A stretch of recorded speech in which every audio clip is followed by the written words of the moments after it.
to another episode of The Adrienne Ross Show, and I am Adrienne Ross. Got a great show for you today, but first, these messages. We'll be right back. Start the new year off right. Start 2024 with Luxel as your search engine. Among other benefits, you get uncensored results, extra privacy, and more control. That's Luxel, LUXXLE.com. Guardians of Liberty in Southeast Missouri, formerly known as We the People, meets every Tuesday at Delmonico's in Jackson, Missouri at 5 o'clock p.m. If you're in the area, please come out on January 23rd. The topic is, what is a caucus? And why is this important? Because Missouri is not having a primary for this presidential election. We're having a caucus. So come out on January 23rd and learn about a caucus. I'll be back later to talk to you more about Guardians of Liberty. I am back. Now, you think I mean I'm back because I said I will be back after these messages, but that's not what I mean. I'm actually inserting this portion. I have already recorded the full episode you're watching now, but not long after I recorded that episode, I got the news that Governor Ron DeSantis dropped out of the 2024 race. And so you're going to see why I'm feeling the need to insert this, because you're going to be thinking, don't you know he dropped out? Yes, I know, but he had not dropped out when I recorded the episode. So again, I'm inserting this in. Now, maybe somebody tipped him off and said, Adrienne, I heard her podcast before anybody else got to hear it. And so I think maybe you ought to step aside. No, of course, that didn't happen. But I think it's important that you know that I know that he dropped out, but I'm recording this after the fact. And I just want to say this doesn't negate anything that you're going to hear me say. In fact, it solidifies my point, the whole point that I'm making and why this topic we're talking about today is so important. And before we go there, let me say this: Governor Ron DeSantis has no reason to hold his head down. Any other time, I believe he would be the nominee of the Republican Party. Undoubtedly the best governor in the country. He is an example of how one should lead, how one should fight, how one should defend, an example of liberty, and people are flocking to Florida. Did an amazing job. It's just the timing. And at this time,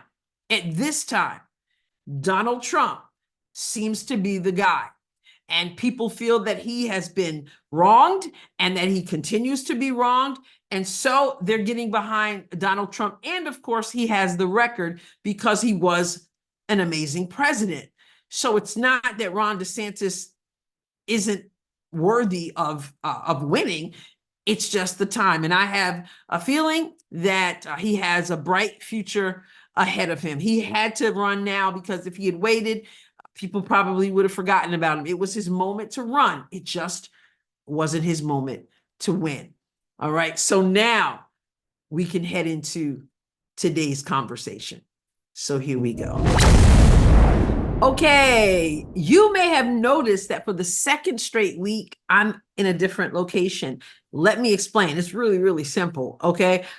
It is so cold in my office. My office is located in my basement.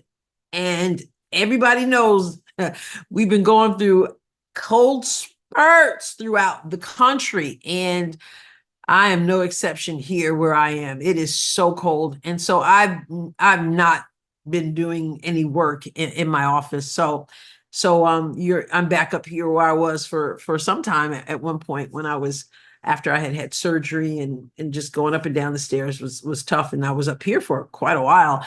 And I moved back to the office. But man, I don't know. I hope you guys are finding a way to stay warm because it is absolutely brutal. And I happen to be recording this on Sunday, and I got myself ready to go to church. And what happened? I got to my car, and I have a habit of checking my tires. I don't just get in and go. I check the tire, walk all around the other side of the garage. I look. And so I was on that side, but for some reason, I didn't look at the tire. So at the tire. So I went, I had gone back and I was going to get in the car and I was like, oh, we got to check the tires. And I went around and I glanced and I was like, oh, and so I turned to go like I'm going to get in the car. And then I was like, wait a minute, what was flat tire, back passenger, flat tire, totally ruined my day in terms of getting to church. So yeah, it just was kind of, it was a bummer. I actually, it's kind of funny because, so I called a friend of mine. She's got, she lives, my good friend Christy lives close by, and she's got this pump that you plug into the lighter, the cigarette lighter in the car. And so she was like, I'm not ready though. I'm getting ready. She's getting ready to go to her church. And so she's like, but I'm gonna come by and see if you can pump that up, etc. Well, in the meantime, I thought I was going to try to pump it up with not a motorcycle, with a bicycle pump.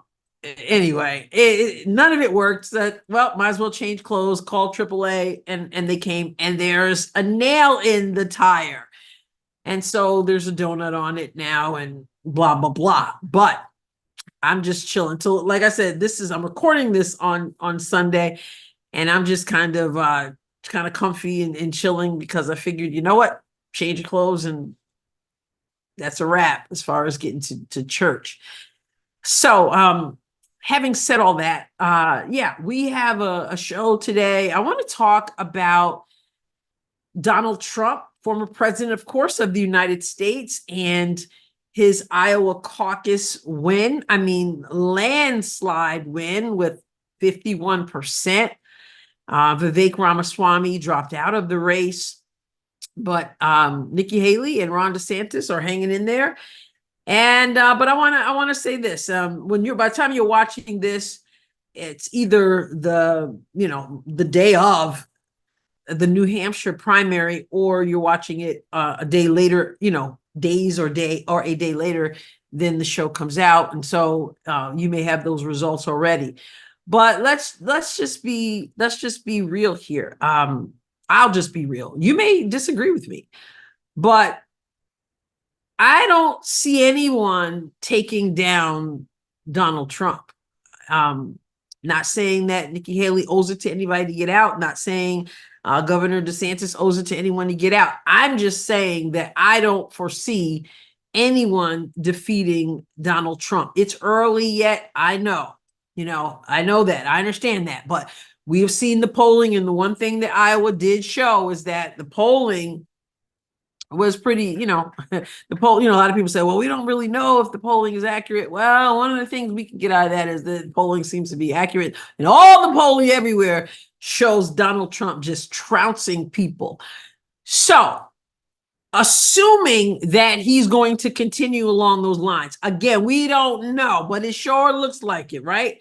Assuming he's going to continue along those lines, it makes sense that people are asking the question, and that is, who will be his vice presidential running mate? Who's going to run alongside Donald Trump? And I know that he was asked that question. He was asked that question recently, and his answer was he has already chosen that person. And then, his people, his aides, etc., backtracked on that. But I'm inclined to believe he does know who that person is, should he win the nomination. But I'm thinking of this again because the other day, the former governor of Alaska, former vice presidential nominee in 2008, Sarah Palin, was on Kimberly Guilfoyle's Rumble show. And knowing, obviously, that Sarah Palin has the experience of being on the campaign trail as the vice presidential nominee, Guilfoyle tapped into that experience and asked her, what should Trump be looking for in a running mate? And Sarah Palin listed several things that she felt were important. The smell test, you might say. And then I wrote about this on my Substack.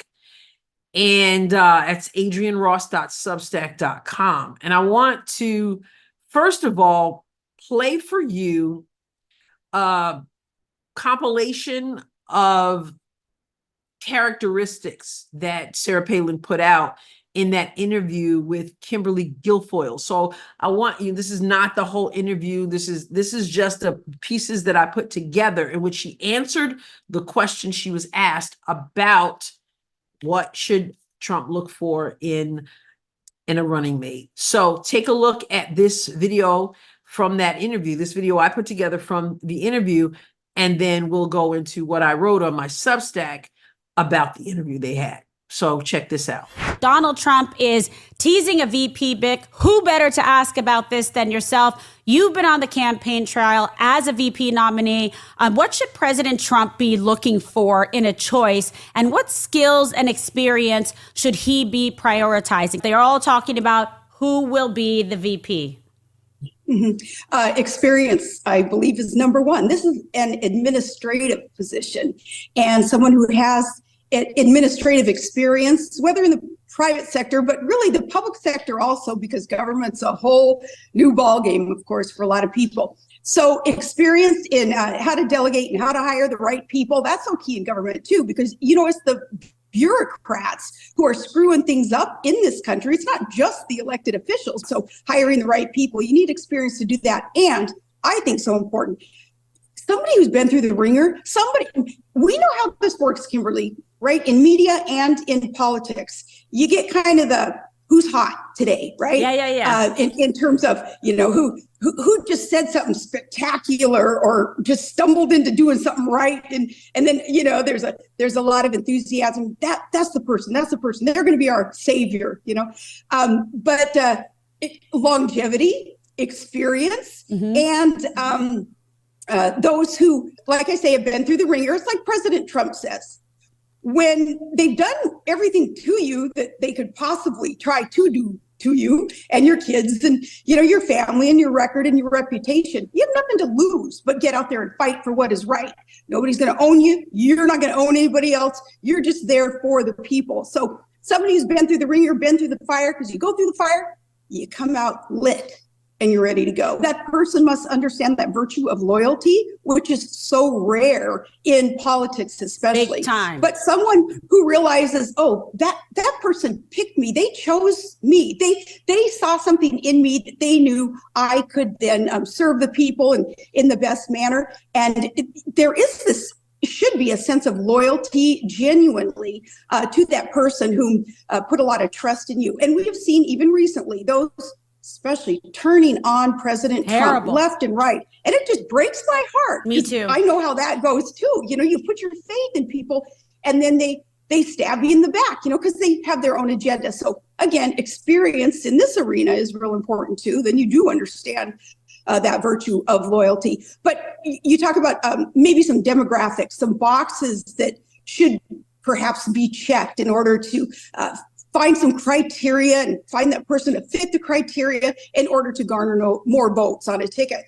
That inside baseball stuff, well, normal people, we don't care at all about that kind of stuff because, we're looking at a bigger picture and not the power plays within the party itself. But another beauty of President Trump, he doesn't have to play by those rules. And also their record, it certainly matters, of course. I mean, that tells you everything that you need to know about the person.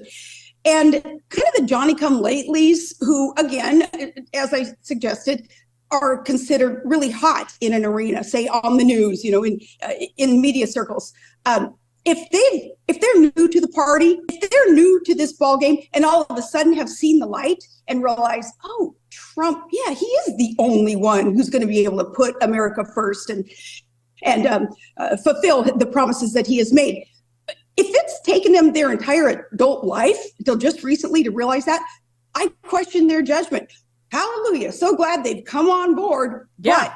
But I think a lot of their record as reflected by their principles, their values, the work that they have done previously, that's pretty telling also. And I remember, when you were the VP or a superstar in Alaska, one of the most, powerful and popular You had like Princess Diana popularity being the governor and what you were able to accomplish, and connection with the people, a real genuine authenticity. I know you worked very hard for McCain and for the ticket, but like when you spoke and gave your speech and the whole thing, it was like, oh boy, because you were so good. I'm just saying this to you, that it was a little bit of like people, oh my God.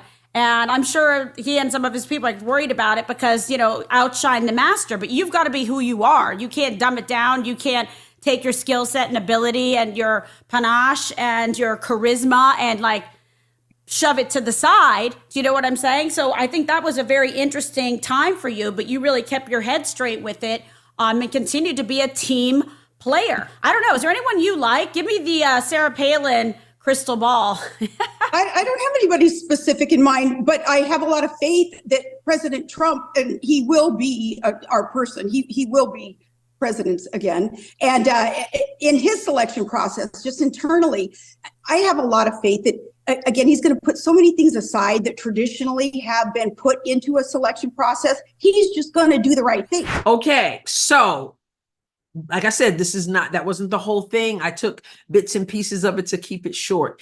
And I put that on my Substack and I wrote about the interview. So now I want to go to the article I wrote in which I broke down what Sarah Palin talked to Kimberly Guilfoyle about concerning who this person is who would be Trump's nominee, the nominee to run alongside Trump. So let's take a listen to the article I wrote on Substack. The article is called Sarah Palin Responds to Kimberly Guilfoyle's Question. What should President Trump be looking for in a choice for vice president? Take a listen. Sarah Palin responds to Kimberly Guilfoyle's question. What should President Trump be looking for in a choice for vice president? Kimberly Guilfoyle leaned into former Alaska Governor Sarah Palin's experience as a vice presidential nominee when she invited her on her Rumble show on January 15th, asking Palin what former President Donald Trump should look for in a running mate if he wins the 2024 Republican presidential nomination. Palin, who energized the late Senator John McCain's campaign in 2008 and, in the process, made history as the GOP's first female vice presidential nominee, listed the characteristics she deems vital for someone running alongside Trump. If polling is to be trusted, Trump's Iowa caucus landslide win was the first of many for him in this primary season. While it's never good to assume victory is sure, it would be a mistake for the former president not to zone in on the person he wants as his number two. For his part, Trump said during a Fox News town hall on January 10th that he has already selected his running mate, a statement his team later downplayed. I know who it's going to be, the frontrunner declared, also stating, of course, oh, I can't tell you that, really. Whether he has made the choice already, and I'm inclined to believe he has, or is mulling it over, the topic is on people's minds. And when asked, Palin weighed in with a list of characteristics essential for Trump's VP candidate. The former governor of Alaska, who ran for the U.S. House of Representatives in 2022, highlighted experience as a top priority, particularly, quote, administrative experience, emphasizing that this attribute is necessary even to wisely delegate and hire personnel. The video below is a compilation of Palin's points, and you can play the video. Palin has often spoken about the need for leaders to be able to withstand the darts and arrows that come with the territory. She again pointed this out, describing the need for someone who has been tested, who has, quote, been through the ringer. The attacks against candidates, their families, and their records are not new to the former governor. So who better to understand what it means to have already endured the battles to come, especially being paired with Trump, who is the left's main target. The next characteristic she named is longevity. She stated well the propensity for the media and politicians to make heroes out of people who have zoomed in with a personality or a performance, and all of a sudden they're positioned on a pedestal, talked about as someone's VP pick. Palin, however, warned against selecting someone, quote, who's hot today, who just said something spectacular. This aligns with her later point that a person's record must be examined. Republicans do seem to gravitate toward those who have jumped on the bandwagon, eager to parade them as the latest party convert. While conceding that some may have suddenly, quote, seen the light, which of course is good, it's vital to exercise good judgment and look hard at what their record reveals about them, Palin stated. A person's record is, quote, telling, she added. Checking boxes is a thing among Democrats. They generally have no problem announcing that they're looking to prop up a woman or a Black person or whoever is their useful tool during that election cycle. Palin pushed back against that, stating that, quote, normal people know that this is not the way to go. She believes Trump knows not to check boxes, not to fall for that, quote, inside baseball stuff. Is she opposed to his selecting, say, a woman? Of course not. Again, she remains the only Republican woman chosen to run for vice president. She and Guilfoyle both stressed that if it's a woman, let her be selected because she is the most qualified. Palin herself was chosen as someone who had enjoyed an approval rating as governor as high as 93% and who possesses a long list of accomplishments, highlighted here. Furthermore, Trump needs to select someone who embodies loyalty, Palin continued, calling the quality, quote, rare, and mentioning that some have stabbed Trump in the back. Guilfoyle, who is a longtime girlfriend of Donald Trump Jr., clearly agreed, expressing hopeful confidence that Trump has a solid circle around him now. No doubt, Palin is included among the Trump loyalists, endorsing him early for his 2016 run for president over others who were deemed more palatable at the time, and continuing to support him as he led the country for 4 years and is vying for 4 more in the face of election interference, personal attacks, and the threat of prison for politically motivated charges. At the end of the day, the 2008 vice presidential nominee believes the 45th president will, quote, do the right thing in his selection. Let's take a look at some of the names being discussed as possible running mates for Trump. Judge for yourself how they measure up to Palin's list of required characteristics.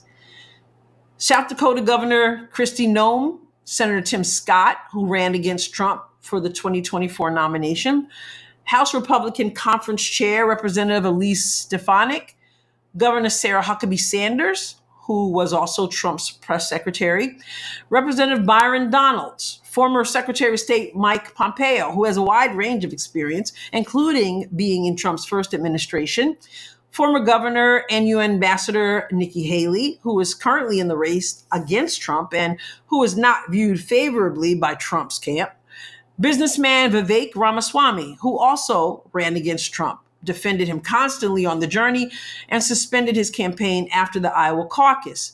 Senator J. Vance, Dr. Ben Carson, a candidate for president in 2016, who later became Trump's Secretary of Housing and Urban Development. Representative Marjorie Taylor Greene, and Arizona's Carrie Lake, the Republican turned independent, turned Democrat, turned Obama supporter, turned Republican again, who lost her gubernatorial bid in 2022 and is currently running for the U.S. Senate. Other names are being bandied about, but I don't see the need to include them. I already included a name or two that I really don't believe are serious considerations. As I balance in my mind Palin's common sense list of characteristics for the next vice presidential nominee, many being discussed as Trump's running mates get a check on some things, but a big X on others. I don't know that anyone gets the thumbs up on all. The name not being mentioned is a person who does meet the list in its entirety, and that's Palin herself. Guilfoyle asked her to look into the, quote, Sarah Palin crystal ball and tell her whom she likes as a VP contender, but Palin did not offer a name. Indeed, it is a daunting task to boil down the individual who will have massive responsibilities as vice president and will be next in line to lead the country if the president can no longer do so. Just look at where we are now. President Joe Biden, God bless him, is not up to the task. And Vice President Kamala Harris is sadly an embarrassment. Even Democrats don't like her. Absolutely no one wants to see her running the show. Trump has not yet won the nomination. So if he hasn't yet, there is time for him to decide. But with the New Hampshire primary just days away on Tuesday, a win for him there and or a win in South Carolina will only multiply the number of times we hear the question Kimberly Guilfoyle asked Sarah Palin this week. Who will be the VP? So let's break down the characteristics she mentioned as necessary for a running mate. All right. And again, Kimberly Guilfoyle was just leaning into the experience that Palin obviously has had on the campaign trail herself. So the first thing that Palin mentioned was experience. That administrative experience is an absolutely essential attribute if you're going to, if you're going to be a VP. You're going to have to know how to delegate wisely. You're going to have to know how to hire personnel. You need that administrative experience. And in the full interview, you will hear that Palin points out that it's, yes, it can be business experience. That's extremely important. But also a lot of people do not have the government experience, and that's something that can come in handy. And so she highlighted experience, but then she also said something that she says a lot, and that is the person should have been through the ringer. And it's just so sad that we're living in a time where you actually have to say, you know what, the person who gets to serve the people, a person who wants to serve the people, they have to have basically been drugged through the mud, or should I say dragged through the mud? But that's just sad, but it's just true because, it seems to be true because this is what politics have become. It's become a situation where you put yourself out there and people are going to rake you over the coals. We saw what happened to Palin herself. We see what's happening to Donald Trump. It's just off the wall. And so not everybody is wired to be able to handle that. And so what she's saying is you need people who have been there, like what? And she says all the time, what else could you do to the person? What else could you do? You've already gone after the family. You've already gone after my record. You've already gone after, whatever it is. And so it's not, you don't like it, but you've been beat up enough that you've got that thick, tough skin. And so she's saying whoever Trump picks has to be someone who has been tested. And I think that's especially important because, my goodness, you're going to be the number 2 for Donald Trump. And we know how attacked he is. We know what we just know it's just like unlike anything that we've ever seen. And so somebody else alongside him, you got to be able to withstand it. She also mentioned longevity. And I really appreciated this point because it is so true. Okay. What we do is we pick somebody, the new person, and I say we, I mean they, because I say both parties are a hot mess. But one of the things that I know the GOP does, the Republican Party, they love to pick people, somebody who is just this, Johnny come lately, or as Sarah Palin said, someone who's hot today, someone who said something spectacular, and the media will do it too. I've seen it on Fox News. You see, when I used to watch Fox News, you see this where they'll find someone and then they'll just prop that person up and they're just like, oh yeah, next thing you know, they're talking about them being the VP and all that. And when we will get into that when we get into this list again of people whose names are being tossed out there. And then, of course, Palin mentioned the record. The record has to be examined. And again, Republicans do kind of, gravitate toward somebody who just jumped on the bandwagon, and we kind of want to be like, oh, we got a new party convert. Now they left this party and they came to that party and, we're all excited about it or whatever. Or they do that with Hollywood stars or whomever. They're just like, oh, listen to what they said. And all of a sudden that person is, and they're talking about them having some important position. And Palin is saying, you know what? It's great when people change. I mean, obviously that's what we want. I don't believe in discounting people who have seen the light, so to speak. But you also have to use some judgment as well. There's something, even in the Bible, it talks about, when it talks about certain positions in the church, bishop or deacons or whatever, it mentions some qualifications. And then, for one of them, it talks about not a novice, because there's something to be said. That doesn't mean that they're not real. It just means that, sometimes you just have to allow people you just got to watch and allow people to grow and develop, and you got to see their character, you got to see their record. And if their record just all of a sudden changed, well, maybe you just not want to prop them up so much, but it happens, unfortunately.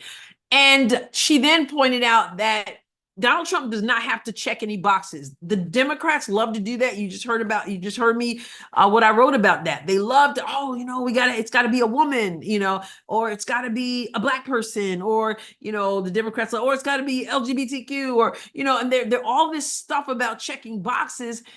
And like Sarah and Kimberly said, people who are qualified, we're not opposed to a woman. We're not opposed to Hispanic. We're not opposed to, obviously, you can just look at the party. It's quite diverse.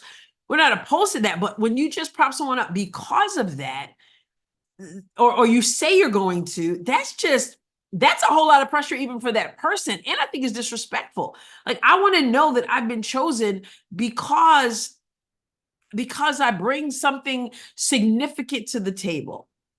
And Democrats very often don't like to do that. And so she's saying, listen, Donald Trump, he doesn't need to fall for that inside baseball stuff, to quote her.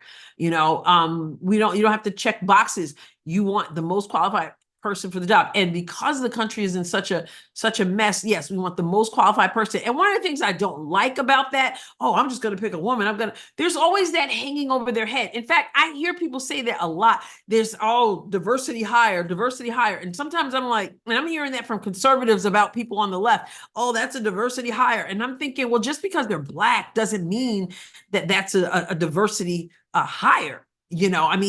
But that it puts that stigma on them, and that's just not cool, either. So she's saying he doesn't need to do that. And then she mentioned loyalty, how important it is. Yes, Trump has been stabbed in the back, as she pointed out in the interview with Kimberly, even. He's been stabbed in the back, and maybe he picked some people who weren't really the best people. And so there's some of that. I'm sure he's learned the hard lessons from, which Palin mentions later in that interview as well. But you need someone who's going to be loyal, and we know how Trump is. He can't stand disloyalty. In fact, he calls some things disloyalty that I don't necessarily think are just, would qualify as disloyalty, but he's got that mindset about what loyalty actually is. But he needs someone who's going to be loyal. And Palin had said at the end of the day, basically, she believes he'll make the right thing. Now, make the right decision. Now, here are some of the names. You heard me read off some of the names: Kristi Noem, Tim Scott, Elise Stefanik, Sarah Huckabee Sanders, Byron Donald, Representative Byron Donalds, former Secretary of State Mike Pompeo, Nikki Haley, Vivek Ramaswamy, J.D. Vance, Dr. Ben Carson, Marjorie Taylor Greene, Carrie Lake. And there were names that I didn't put on here that people are talking about. Tucker Carlson, for example. Here's what I'm asking. I'm asking you to think about it. We just went through Palin's smell test, really, for, as they say, for the VP. The experience, the loyalty, the record, not being qualified, and not just being one who's, because being in there because you checked off, fit the criteria to check off the box, the stuff like that she's talking about. I mean, do these people fit the bill? I mean, like all of them, as I mentioned in my article, some of them fit some and not others, but I don't know that there's anybody on that list that I had, or even other names that are being put out there, who fit all of it. And so what do you think? Like, who would you pick to be, if Trump were the nominee, who would you pick to walk alongside him to be his vice presidential running mate? Like, I'll just look at this. I'll say Dr. Ben Carson. He is beloved. He was in the Trump administration. But I look at it, a VP doing something that Sarah Palin did for John McCain. And that is, she came in, she energized things, and we love Dr. Ben Carson, but he ain't energizing anything. He's just not, we need that. I know people are like, oh, there's more to that than that. There's more to being in government than being exciting and all that. But on the campaign trail, you need somebody that's not going to put people to sleep. And Dr. Ben Carson, a wonderful man, a doctor, husband, all that, has a servant's heart, it appears. But I don't see him as a VP alongside Trump. I just don't. You might disagree. And then you got some people, and I'm going to refrain from calling out some names here, but there are some people on the list I wouldn't pick, because to me, they're auditioning for it already. They're already auditioning. And some of them are these Johnny-come-latelys that Sarah Palin mentioned. Some people are just kind of came on in, and they're just out there making headlines for themselves, and they're just angry people, some of them. And it's just like, I just question some of their motives. I feel like some, not saying that they don't truly support Trump. I'm not saying that they're not really conservatives. I'm saying that for some, I don't really know, because they were Johnny-come-lately. And number two, some of them just seem, as we would say, thirsty. They look like whatever they're posting, whatever media stuff they get, whatever they're writing, what they're doing in their offices, it just seems that some of them are auditioning really, really hard for the position. There's nothing wrong with wanting to put yourself out there. Hey, you know what? I'm going to put myself out there too if I'm looking for a position, etc. Don't have a problem with that. But some of them just make me feel uncomfortable. Is that wrong? I mean, sometimes you just got a feeling and you don't have much more to say. And sometimes your feelings are wrong, but there are some people, I'm just asking you to take a look. Who do you think? And then Tucker Carlson. I know Trump loves Tucker. Tucker seems to love Trump. I just can't envision Tucker Carlson. I don't even know that he's interested in that, but I can't picture him in a system that, to a certain extent, when you're running along someone else, you've got to comply with certain things. And Tucker is, I don't see him doing that. He's just kind of, Sarah Palin wrote the book Going Rogue. She knows about going rogue. Well, Tucker Carlson is probably, we saw what happened at Fox. I don't know that I could see him kind of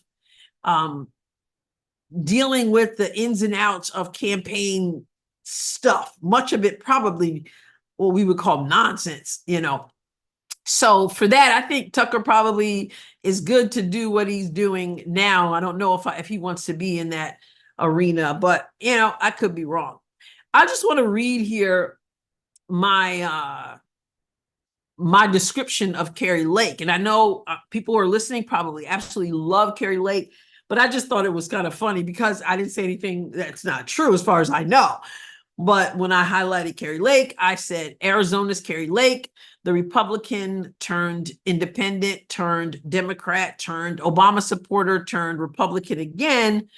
And then I went on to mention her gubernatorial bid in 2022 and her current run for the U.S. Senate.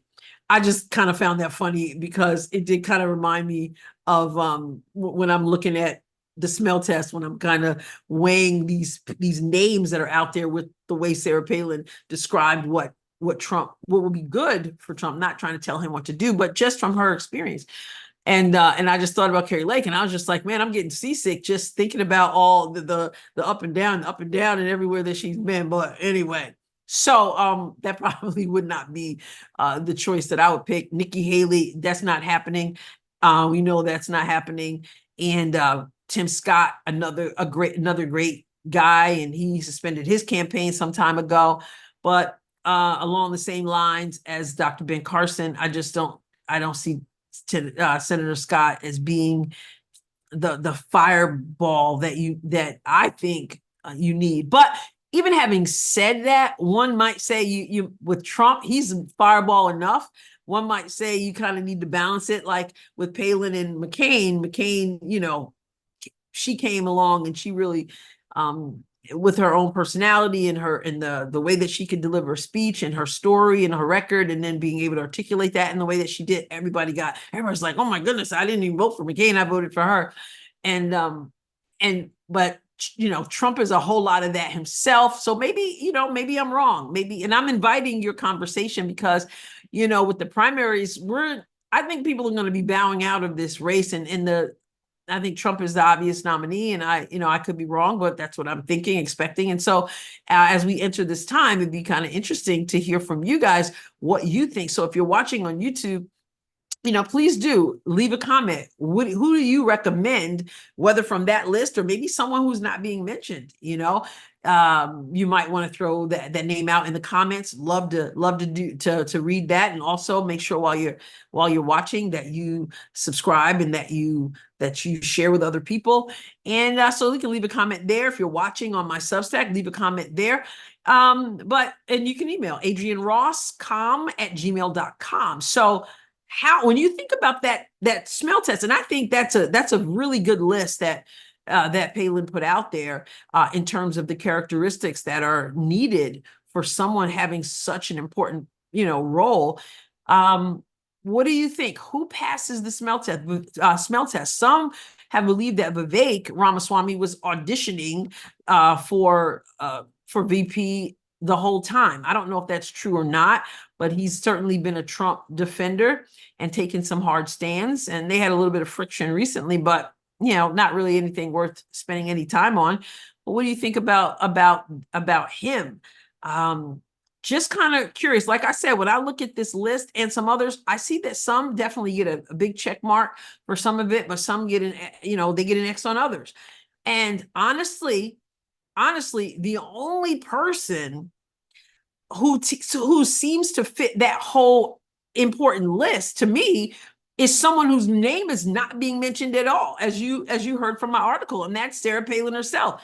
And that's kind of surprising because she was among the first to endorse Trump's first run for president.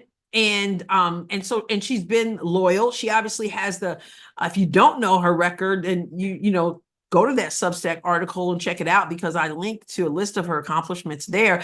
And that was why she was chosen. The approval rating was absolutely amazing, up to as much as 93%. In Alaska, huge popularity. And then, of course, she went through the ringer with when she went from the governor of Alaska and all the other things that she had done in Alaska.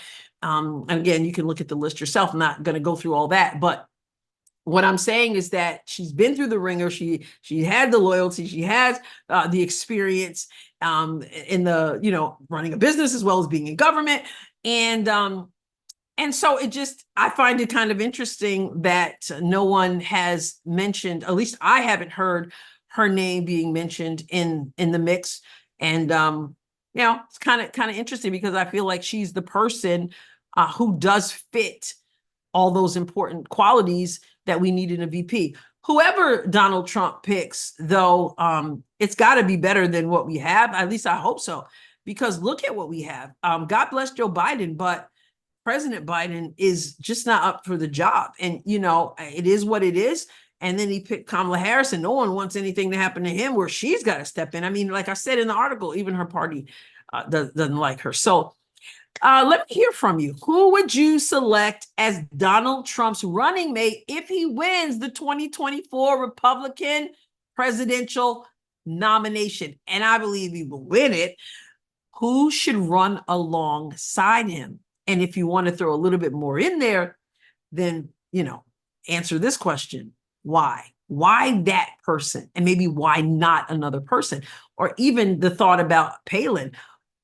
Does she fit her smell test? I think she does. But do you? Why? Why not? Let's have a conversation about it. All right. So like I said, I thought this would be a good episode because with the primaries in full swing, it's going to be interesting. And I think things are going to turn around rather quickly here. And I'd like to know who's going to be alongside Trump. He said he knows. His camp then tried to downplay it. Can't imagine at this point he doesn't know. But We'll find out soon enough, I imagine, should he win. All right. So stay hanging there for a moment while I share this message with you, of course, from Guardians of Liberty. And then I'll come back and close things out. Remember, you are invited to come out and check out Guardians of Liberty in Southeast Missouri. Guardians of Liberty shall engage, educate, and empower citizens in order to preserve the blessings of liberty as secured by the Missouri and United States Constitutions and other founding documents. guardiansofliberty.info. And remember to come out on January 23rd to learn about a caucus. And looking ahead to January 30th, the guest will be L. Douglas Hogan, a United States Marine Corps veteran and author. He will be discussing surviving martial law. All right, well, that does it for us. This is just a reminder. I need your support. I need you to leave a rating and a review wherever they may be left on podcast platforms. I need you to subscribe and like and share and bust the algorithm and all those things I keep asking every week and nobody will do. I don't know why. You tell me you love the show. You tell me you appreciate it. You tell me you're in my corner and then you won't even give me a 5-star rating.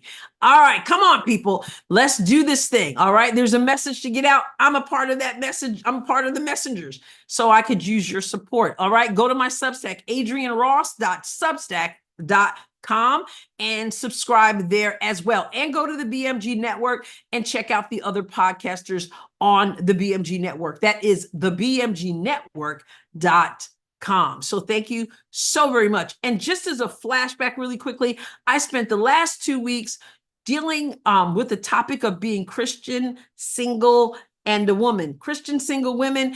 And if you missed that, make sure you check it out. Last week, I stepped away from being the moderator. I had my friend Kia Cordeau, who is married. I had her lead the discussion and I became a part of the panel. And the week before that, I was on that topic as well. Love talking about relationships. So this is just my plug for you to go back and check those out. All right, I'm done and I will catch you next time on the Adrienne Ross Show. God bless you abundantly.